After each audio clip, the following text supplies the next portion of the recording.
Okay so हमने यहाँ पर खत्म किया था। जब आप इस सर्किट को सॉल्व करते हैं तो आप ये वैल्यूज कंसीडर करते हैं, t equal to 0 minus, t equal to 0 plus, ठीक है।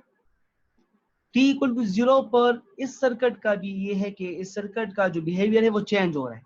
सिमिलरली यहाँ पर भी अगर आप देखें t इक्वल टू 0 पर ये स्विच, यहाँ पर बेसिकली इस स्विच को आपने रिप्लेस किया है u ऑफ t से, और इस स्विच और इस फंक्शन का बिहेवियर सेम है। अगर आप देखें t इक्वल टू 0 पर ये भी चेंज हो रहा है और ये भी चेंज हो रहा है t इक्वल टू 0 पर।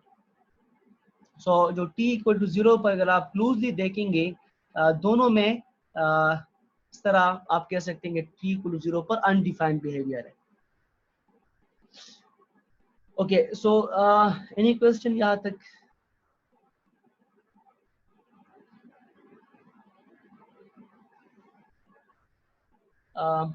जी अफराज साहब।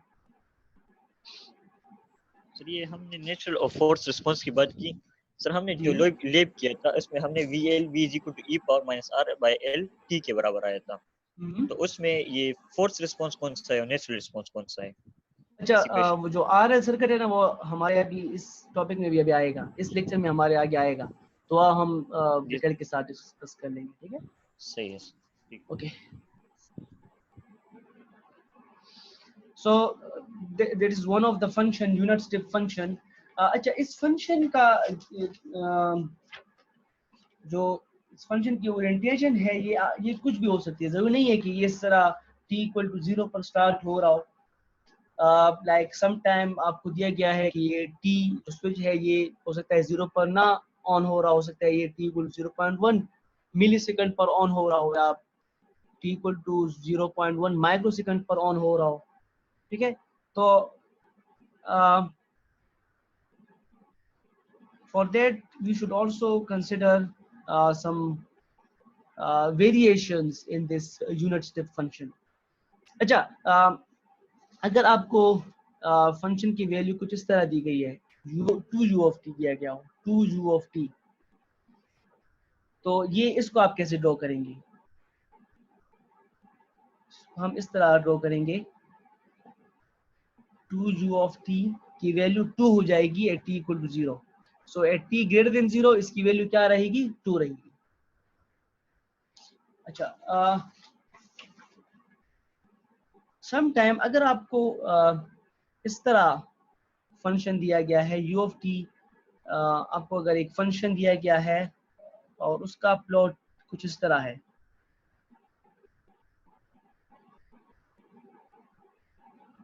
it is 0 when t is less than a and it is equal to 1 when t is greater than a. So t greater than a पर ये 1 है, t less than a पर ये 0 है। it is called time shifting। जो unit step function इससे पहले हमने डिस्कस किया था, ये फंक्शन अगर आप इसको टाइम डोमेन में शिफ्ट करें इस तरफ, तो ये इससे जो फंक्शन मिलेगा वो कुछ इस तरह हो जाएगा। Okay so it is time shifting, so time domain में शिफ्टिंग हो रही है। सो इसको हम रिप्रेजेंट करेंगे, अगर इस तरह दिया गया है, it is represented as u of t minus a। Okay it is called delaying, आप डिले कर रहे हैं।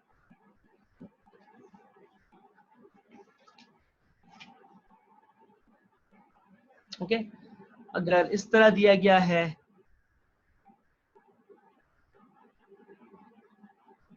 it is called advancing। यहाँ पर आप डिले ला रहे हैं, फंक्शन में डिले कर रहे हैं टाइम में, यहाँ पर आप एडवांसिंग ला रहे हैं।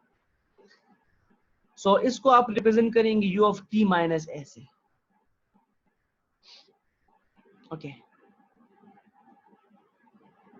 अच्छा इसका लेप्लास ट्रांसफॉर्म क्या होगा? u of t minus a का लेप्लास ट्रांसफॉर्म क्या होगा?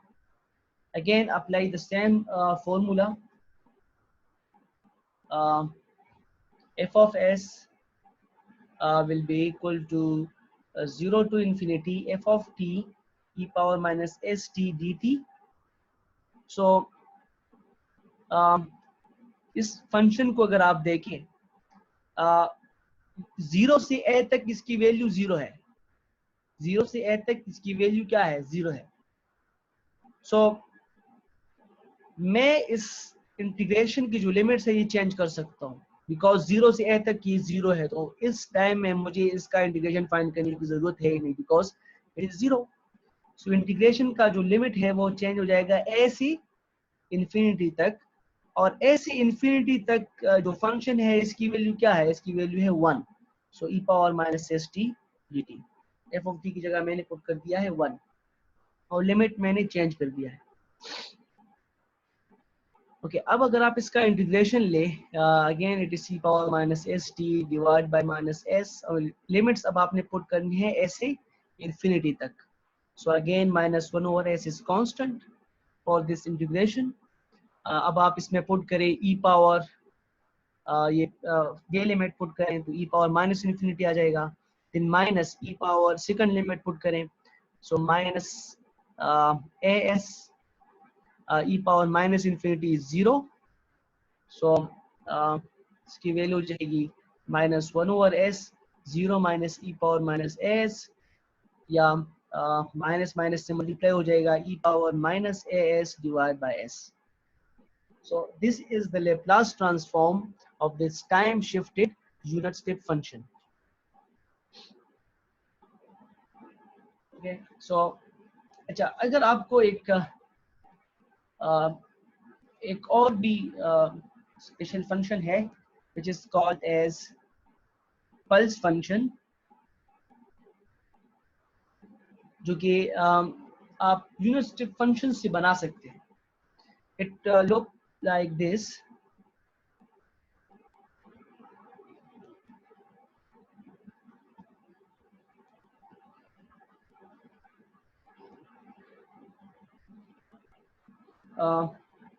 Let's say इसकी वैल्यू यहाँ पर 1 है. So आप इसका लेप्लास ट्रांसफॉर्म फाइंड कर सकते हैं. अच्छा, इसमें आप लिमिट्स चेंज करेंगे, 0 से इन्फिनिटी तक नहीं लेंगे बल्कि 0 से कैपिटल T तक लेंगे, because capital T to infinity इसकी वैल्यू क्या है, 0 है. अच्छा, लेकिन without using this integration you can also find its Laplace transform, क्योंकि इसको हम दो यूनिट स्टेप फंक्शंस के जरिए रिप्रेजेंट कर सकते हैं.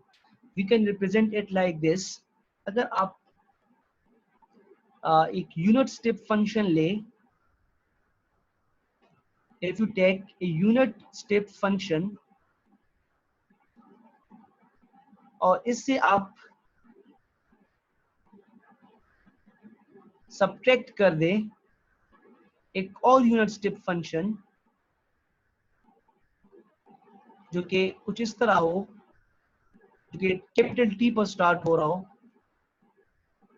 सो बेसिकली ये होगा u of t minus capital T. अगर आप इस यूनिट स्टेप से u of t minus capital T subtract कर दे तो इससे आपको यही फंक्शन मिलेगा. सो यू कैन सी ये 0 से इन्फिनिटी तक 1 है और ये कैपिटल T से इन्फिनिटी तक 1 है. सो 0 से कैपिटल T तक आप क्या कर रहे हैं, आप 1 से 0 सब्ट्रैक्ट कर रहे हैं, so you will get 1. Capital T से इन्फिनिटी तक इसकी वैल्यू है 1 और इसकी वैल्यू भी 1 है, सो 1 से 1 सब्ट्रैक्ट करेंगे तो 0 आएगा.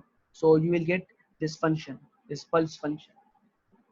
So basically it is equivalent to u of t minus capital T. So इस फंक्शन का लेप्लास ट्रांसफॉर्म क्या होगा, u of t का लेप्लास ट्रांसफॉर्म क्या है, 1 over s, माइनस इसका लेप्लास ट्रांसफॉर्म क्या होगा. हियर यू कैन सी हमने ऑलरेडी डिफाइन किया है, सिर्फ a की जगह आपने कैपिटल T पुट करना है, e power minus capital T s divide by s. So this is the Laplace transform of this pulse function. अगर आप इस तरह फाइंड नहीं करना चाहते, ये आसान मेथड है, अगर आप इस तरह फाइंड नहीं कर सकते तो आप जो प्रीवियस मेथड हमने यूज किया था इंटीग्रेशन वाला, वो भी आप यूज कर सकते हैं. जी उसामा। एक्सक्यूज मी सर, ये एडवांसिंग फंक्शन का लैप्लास ट्रांसफॉर्म होगा? यहाँ तो पर बायलेटरल। हाँ बिल्कुल, अगर आप बायलेटरल लैप्लास ट्रांसफॉर्म कर रहे हैं तो फिर होगा, लेकिन यहाँ पर हम यूनिलेटरल डिस्कस कर रहे हैं, तो हम सिर्फ हो सकता है ये डिलेइंग डिस्कस करें, एडवांसिंग डिस्कस ना करें। ठीक है? Yes. Okay, anyone else? Anyone जिसका कोई क्वेश्चन हो आप पूछ सकते हैं। जी अफरासिया। तो ये यूनिट स्टेप फंक्शन में हम सिर्फ डिलेइंग डिस्कस कर सकते हैं या एडवांसिंग भी डिस्कस कर सकते हैं? यहाँ पर हमने सिर्फ डिले डिस्कस किया है, डिलेइंग। एडवांस डिस्कस कर सकते हैं? एडवांस अगर बायलेटरल लैप्लास ट्रांसफॉर्म हो तो फिर आप उसके लिए फाइंड कर सकते हैं, क्योंकि यहाँ पर इंटीग्रेशन 0 से इंफिनिटी वो तक। तो यूनिट स्टेप फंक्शन में नहीं आएगा ना? जी वो तो यूनिट हाँ स्टेप फंक्शन में नहीं आएगा, इसलिए कि यूनिट स्टेप फंक्शन तो हम 0 से इंफिनिटी तक लेते हैं। बिल्कुल बिल्कुल, यहाँ पर हम सिर्फ ये मैंने सिर्फ आपको बताने के लिए, अगर आपको फिर बाद में बायलेटरल लैप्लास ट्रांसफॉर्म अगर आप पढ़ेंगे तो उसमें फिर आप हो सकता है ये भी कंसिडर करें। सही है sir.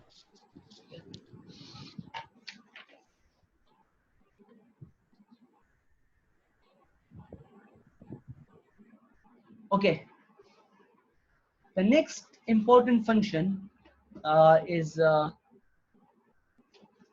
unit impulse function.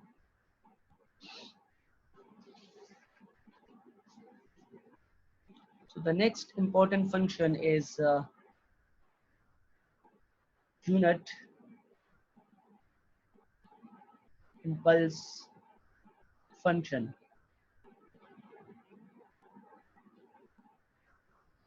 So unit impulse function क्या है? Okay, इसको डिफाइन करने के लिए और ज़्यादा बेहतर तरीके से समझने के लिए let us consider a pulse function. Unit impulse function को हम समझना चाहते हैं. For that I am considering a pulse function.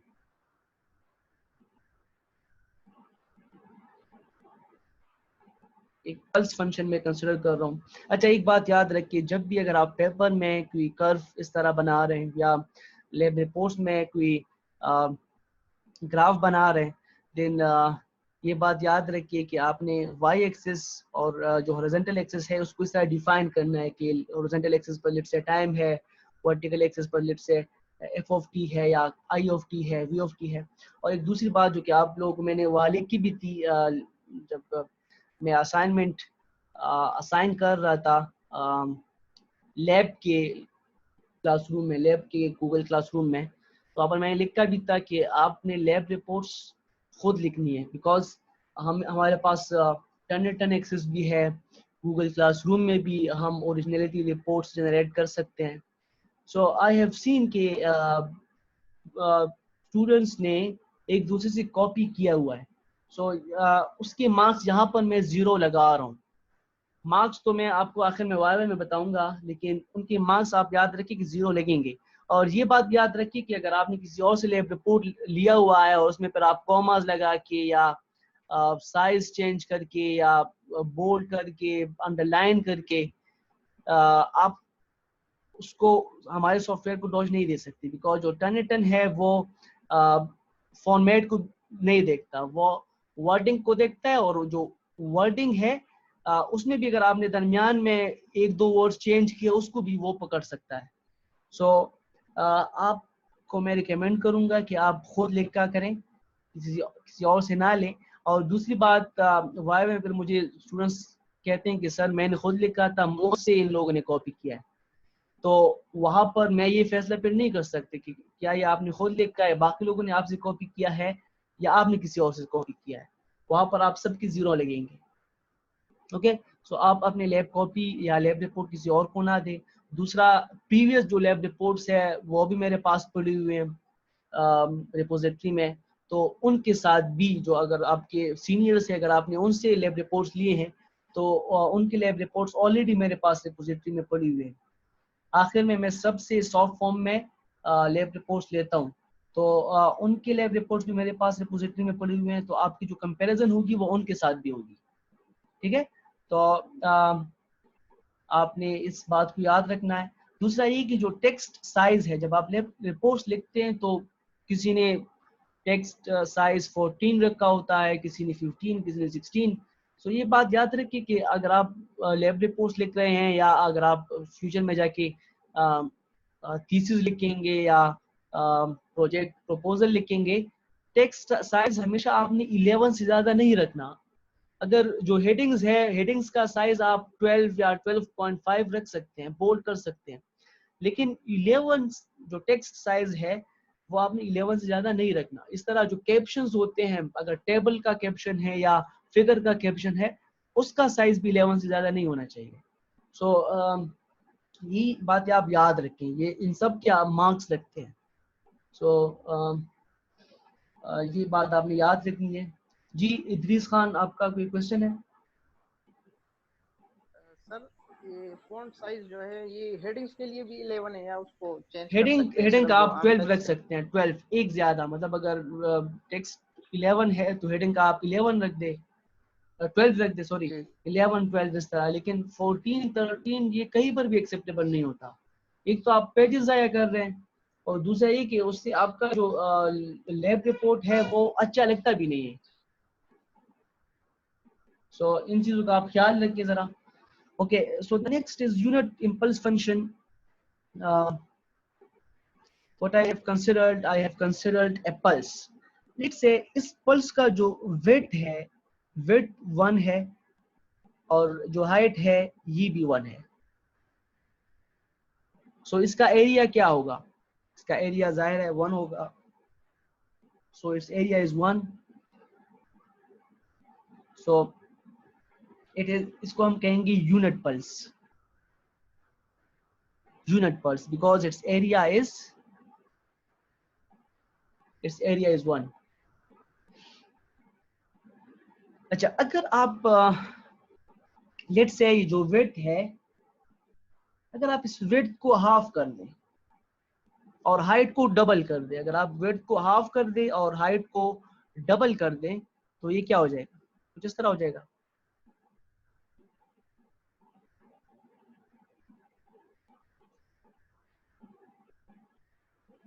अगर आप width को हाफ कर दें 1/2 और हाइट को डबल कर दें 2 कर दें, तो इस तरह हो जाएगा। अगेन इसका एरिया क्या होगा? Again it's area is 1।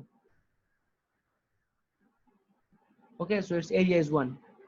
अगर आप इस तरह इस width को डिक्रीज करते जाएं और हाइट को उसी रेशो के साथ इंक्रीज करते जाएं,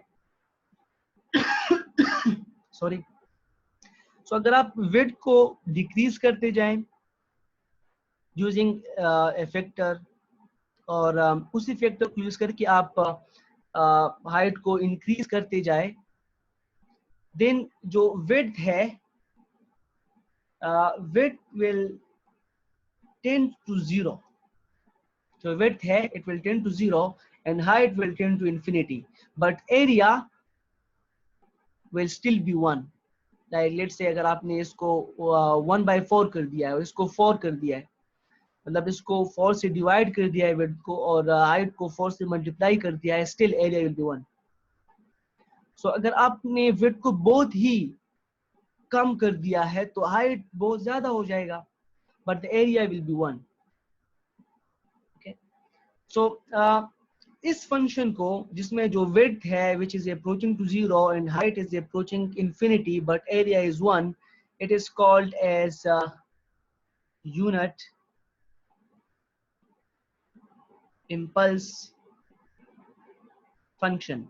Unit क्यों कहते हैं? Because its area is 1 and it is impulse function. Why it is called as impulse function? Because it will be occurring for very small duration and it will look like this.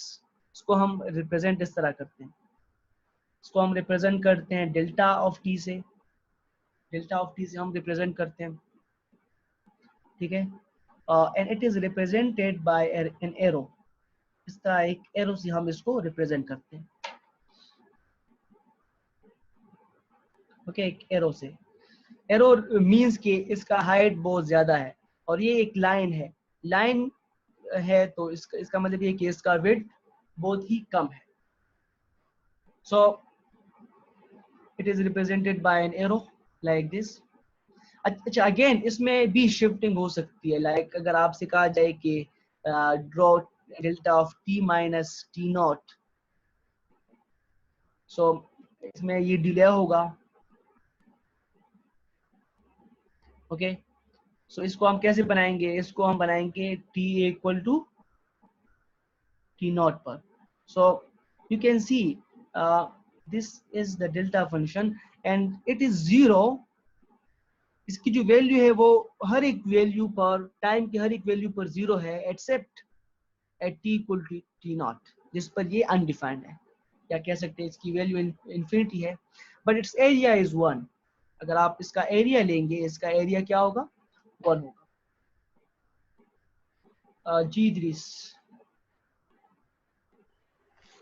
Sir impulse के लिए अभी जो हम पढ़ रहे unit impulse function, sir इस पे हम जो फिजिक्स में हम इम्पल्स फोर्सेस का डिस्कस करते थे, वही सेम कंसेप्ट यूज कर सकते हैं? बिल्कुल, क्योंकि हाँ, उधर ये भी हम जी कहते थे, क्योंकि हम उधर भी हम कहते थे कि the force applied on a body for a very short period of time, तो इधर भी वही कंसेप्ट बिल्कुल आ रहा है। बिल्कुल बिल्कुल, ये बहुत ही कम टाइम के लिए होगा और इसकी जो वैल्यू है वो इन्फिनिटी है, लेकिन एरिया इसका 1 है। ठीक है, ओके, एनीवन एल्स जिसका कोई क्वेश्चन हो? जी उसामा। सर पल्स और इम्पल्स में डिफरेंस जरा बताएं। पल्स ये मैंने बता दिया है। इससे पहले हमने कौन सा फंक्शन डिस्कस किया था? Pulse function. पल्स फंक्शन जी, उसमें ये नहीं था कि एरिया 1 हो, ठीक है, लेकिन अगर एरिया 1 हो तो उसको हम कहेंगे यूनिट पल्स फंक्शन। अगर एरिया 1 है तो उस पल्स फंक्शन को हम कहेंगे यूनिट पल्स फंक्शन। अच्छा, जो विड्थ है it is not approaching 0 and height is not approaching infinity pulse में। लेकिन अगर पल्स में आप ये कंडीशंस अप्लाई करें, width approaching 0 and height approaching infinity, तो उस पल्स को हम कहेंगे इम्पल्स फंक्शन। जी अफराज आप यूनिट इम्पल्स फंक्शन का जरा क्या माइक के होगा? करीब होके बोले। सर ये यूनिट इम्पल्स फंक्शन नहीं है, इसका यूनिट जी स्टेप फंक्शन किस तरह होगा? क्या? यूनिट इम्पल्स फंक्शन का यूनिट स्टेप फंक्शन किस तरह होगा? यूनिट स्टेप जिस तरह हमारे पास पल्स फंक्शन का यूनिट स्टेप फंक्शन आ गया था, हाँ, नहीं यहाँ पर तो इसका किस तरह होगा? अच्छा, ओके, आप पूछना चाहते हैं कि इसका यूनिट स्टेप फंक्शन के साथ क्या ताल्लुक है? Okay, so how can we represent this delta function using unit step function? Again it is अगर आप देखें, it is, अगर आप डेरिवेटिव में लेना चाहते हैं, you can say that it's a derivative of unit step function। और जो यूनिट स्टेप फंक्शन है वो बेसिकली इंटीग्रेशन है डेल्टा फंक्शन का। लेकिन these two ये जिस तरह डिफाइन करना, ये हमारे कोर्स का हिस्सा नहीं है। जस्ट मैं आपको समझाने के लिए बता रहा हूँ कि अगर आप इस डेल्टा फंक्शन का इंटीग्रेशन ले, इंटीग्रेशन 0 से इंफिनिटी तक, that will be same to unit step function। और अपोजिट में अगर आप डेरिवेटिव ले यूनिट स्टेप फंक्शन का, that will be that unit impulse function। मतलब ये है कि अगर आप इसका इंटीग्रेशन ले, अगर आप इस डेल्टा फंक्शन का इंटीग्रेशन ले 0 से इंफिनिटी तक, तो इससे आपको क्या मिलेगा?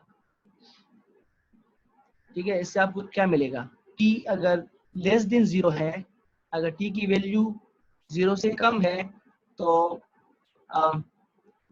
इससे आपको क्या मिलेगा? 0 मिलेगा। ठीक है, अगर t की वैल्यू 0 से कम है, मतलब अगर आप इंटीग्रेशन इस फंक्शन का ले रहे हैं लेकिन t की वैल्यू आप 0 से कम रख रहे हैं, मतलब आप माइनस इंफिनिटी से माइनस इन्फिनिटी से इस सॉरी ये जो इंटीग्रेशन का लिमिट है ये माइनस इन्फिनिटी होगा, ठीक है। Integration of delta of T is unit step function, और ये जो इंटीग्रेशन का लोअर लिमिट है ये माइनस इन्फिनिटी होगा। अगर आप यहाँ पर इसका इंटीग्रेशन ले माइनस इन्फिनिटी से टी तक और टी की वैल्यू लेस देन 0 हो तो इससे आपको 0 मिलेगा। लेकिन फॉर टी ग्रेटर देन 0 अगर टी यहाँ पर कहीं हो देन यू नो के आप इंटीग्रेशन पे ले रहे होंगे माइनस इन्फिनिटी से टी तक, जिसमें यूनिट्स इम्पल्स फंक्शन क्या आ रहा है और इसका एरिया 1 होता है। Integration is just like finding area, तो it will be equal to u of t. और अगर आप इंटीग्रेशन को दूसरी तरफ लाएंगे देन डेल्टा ऑफ टी क्या होगा, it will B derivative of you of T, ठीक है। इससे पहले जो हमने डिस्कस किया था कि जो पल्स फंक्शन है, pulse it is the difference of two unit step functions. लेकिन अगर आप यूनिट स्टेप लेंगे तो हम फिर इस सब्ट्रैक्शन को चेंज कर देंगे डेरिवेटिव पर, okay. So discussing these things are not part of our course, लेकिन मैं सिर्फ आपको समझाने के लिए, आपने पूछ लिया था क्वेश्चन तो मैंने बता दिया, okay। After that if I ask you to find the Laplace transform of this function, how can you find Laplace transform of this function? इसका Laplace transform जरा आप फाइंड करें। इसका Laplace transform कुछ इस तरह होगा, 0 से इन्फिनिटी तक आप इंटीग्रेशन लेंगे e power minus s t d t, okay. अगर आप देखें ये फंक्शन सिर्फ t equal to T naught पर डिफाइंड है, okay. This function is defined only at t equal to T naught. So f of t की जो बाकी वैल्यूज है, ये वैल्यूज, ठीक है, ये वैल्यूज अगर आप इस फंक्शन के साथ e of minus s T से मल्टीप्लाई करेंगे तो 0 मिलेगा आपको, because 0 multiply with anything is 0। सिर्फ यहाँ पर जो वैल्यू है अगर आप ये मल्टीप्लाई करेंगे, मतलब अगर आप t की वैल्यू क्या ले, t equal to T naught ले, तो उस पर आपको मल्टीप्लिकेशन में क्या मिलेगा, e पावर माइनस t की जगह क्या पुट करूंगा मैं, टी नॉट, ओके। तो ये कांस्टेंट होके बाहर आ जाएगा, अंदर क्या होगा 0 टू इन्फिनिटी, और f ऑफ t आपका है delta of t minus t not D T. और यू नो के इसका जो बेसिकली यहाँ पर आप एरिया फाइंड कर रहे हैं, और जो डेल्टा ऑफ t है उसका एरिया क्या होगा, उसका एरिया होगा 1। सो इसका जो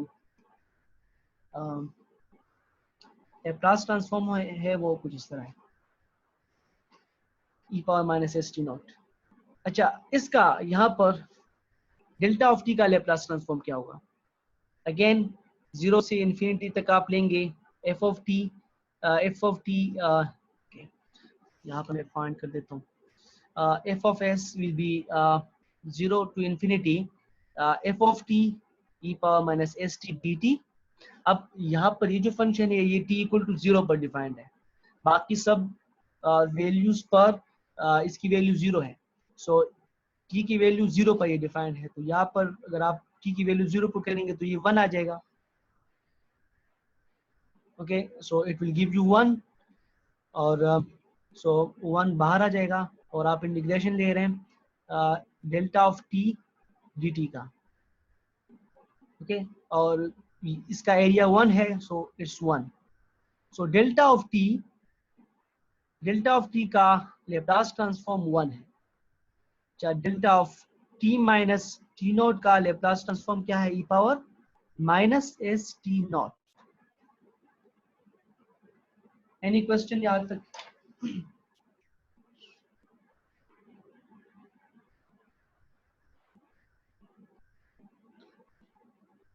Any question यहाँ तक? Okay. The next thing which we are going to discuss is let us discuss two important Laplace transforms, जिसमें एक हम ऑलरेडी प्रीवियस लैब में पढ़ चुके हैं, अगर एक फंक्शन आपको दिया गया है और उस फंक्शन का डेरिवेटिव उन्होंने लिया हुआ है और आपसे पूछ रहे हैं कि उसका लैप्लास ट्रांसफॉर्म फाइंड करें। So let's say you have a function और उसका डेरिवेटिव लिया गया है। आपने डेरिवेटिव ऑफ ए फंक्शन आपको दिया गया है and you need to find its Laplace transform. So what you will do, it will be equal to s, complex frequency आप लेंगे, इसके साथ आप मल्टीप्लाई करेंगे इस f ऑफ t का लैप्लास ट्रांसफॉर्म। जो f ऑफ t है इसका लैप्लास ट्रांसफॉर्म क्या होगा, कैपिटल F ऑफ s, और इससे आपने सब्ट्रैक्ट करना है f of 0 plus. f of 0 plus is the value of function at t equal to 0 plus. So f of t है, उसमें t equal to 0 plus put करेंगे तो आपको क्या मिलेगा, f of 0 plus, मतलब इनिशियल कंडीशन है। So s f of s minus initial condition. अच्छा, जो सेकंड इंपॉर्टेंट लैप्लास ट्रांसफॉर्म है वो है इंटीग्रेशन का। अगर किसी फंक्शन का इंटीग्रेशन लिया गया है और आपसे कह रहे हैं कि find out it's Laplace transform, so what you will do for that, आपने इस फंक्शन का लैप्लास ट्रांसफॉर्म लेना है which is f of s और इसको डिवाइड करना है complex frequency which is s, और इसके साथ आपने एक क्वांटिटी ऐड करनी है जिसको मैं रिप्रेजेंट कर रहा हूँ इस तरह f -1 0 plus divide by s. What is this? ये क्या है f -1 0 plus, ये है क्या? Basically आपको जो f of t दिया गया है, f of t, ठीक है, जिसका इनवर्स लेके आपने लैप्लास ट्रांसफॉर्म फाइंड करना है, उस f of t का आपने इंटीग्रेशन फाइंड करना है, find out it's integration f of t, ठीक है। इस चीज को मैं यहाँ पर रिप्रेजेंट कर रहा हूँ, अब मैं इस तरह रिप्रेजेंट कर रहा हूँ। मैं भी हो सकता है ये करेक्ट रिप्रेजेंटेशन ना हो, लेकिन मैं इस तरह रिप्रेजेंट कर रहा हूँ। f और -1 मैं लिख रहा हूँ और t ले रहा हूँ, ठीक है। फिर आपने इसमें t की वैल्यू 0 प्लस पुट करनी है, so it will give you this value, so you will be using this value over here. यहाँ पर आपने ये वैल्यू यूज करनी है, इसको आपने s पर डिवाइड करना है। सो आपको जो f of t दिया गया है उसका आपने इंटीग्रेशन लेना है, ठीक है। इंटीग्रेशन लेने के बाद आपने उस इंटीग्रेशन का जो इनिशियल वैल्यू है वो लेनी है और उसको s पर डिवाइड कर देना है, ठीक है। Is it clear? Any question यहाँ तक?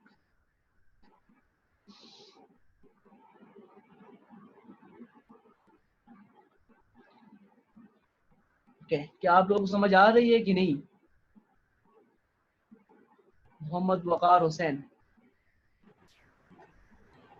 सर, डबल डेरिवेटिव जी, डबल डेरिवेटिव के लिए क्या पूछ रहे हैं? Double derivative? डबल डेरिवेटिव की जरूरत हमें इस कोर्स में नहीं पड़ेगी, सो वो हमारे कोर्स में नहीं है, ठीक है। हमें सिर्फ इन दो प्रॉपर्टीज की जरूरत होगी। बाकी जो डेरिवेटिव्स है, integration, higher order derivative, higher order integration, वो आप अपने डिफरेंशियल इक्वेशन के बुक में जाके देख सकते हैं। We will use these two, ठीक है, ठीक है वकार? ओके,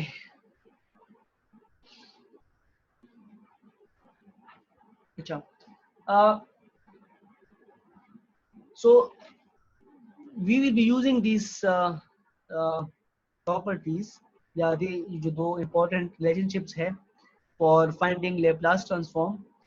अच्छा, Laplace transform लेने के बाद हम क्या करते हैं यू कैन सी यहाँ पर डेरिवेटिव इन्वॉल्व है और ये सिंपल एक इक्वेशन है, यहाँ पर इंटीग्रेशन इन्वॉल्व है, लेकिन जब आपने लैप्लास ट्रांसफॉर्म ले लिया है तो ये एक सिंपल रिलेशनशिप है, एक अलजेब्रिक इक्वेशन आप कह सकते हैं, और इसको फिर यूज करना भी आसान होता है।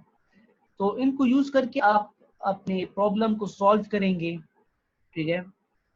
So after solving your problem, what you will do, then you will take inverse Laplace transform. So let us discuss how you will take inverse Laplace transform.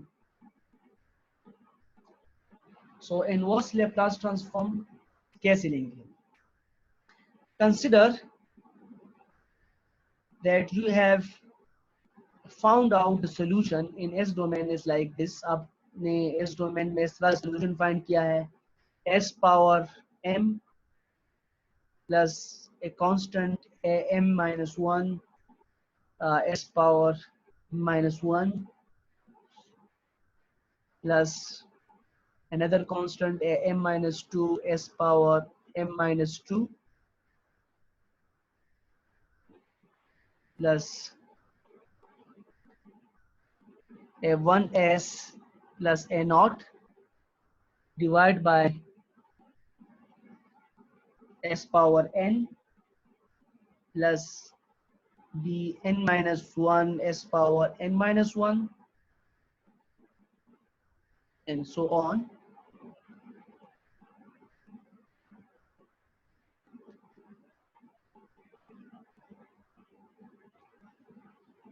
ये 1 है,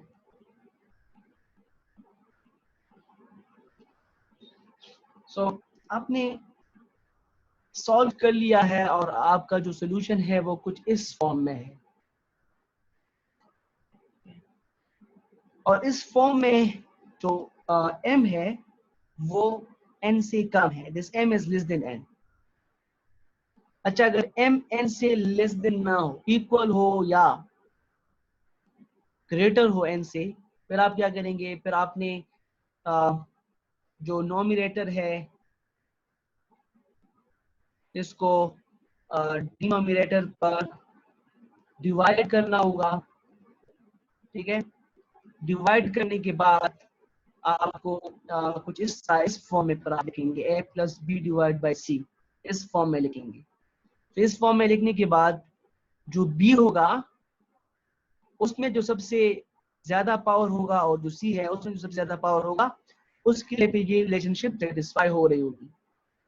सो आपने जो फ्रैक्शन है उसको इस तरह लेना है कि जो m है नोमिनेटर का जो हाईएस्ट पावर है वो डिनोमिनेटर की हाईएस्ट पावर से क्या हो? कम हो। अगर इस तरह ना हो तो फिर आप नोमिनेटर को डिनोमिनेटर पर डिवाइड करेंगे और इस फॉर्म में लिखेंगे। इस फॉर्म में लिखने के बाद b में जो सबसे हाईएस्ट पावर होगा वो c की हाईएस्ट पावर से कम होगा। सो यू विल गेट, हमारी मीटिंग अब लेस देन 1 मिनट में ख़त्म हो रही है, सो मैं इसको खुद ही ख़त्म कर देता हूँ। Can kindly rejoin it.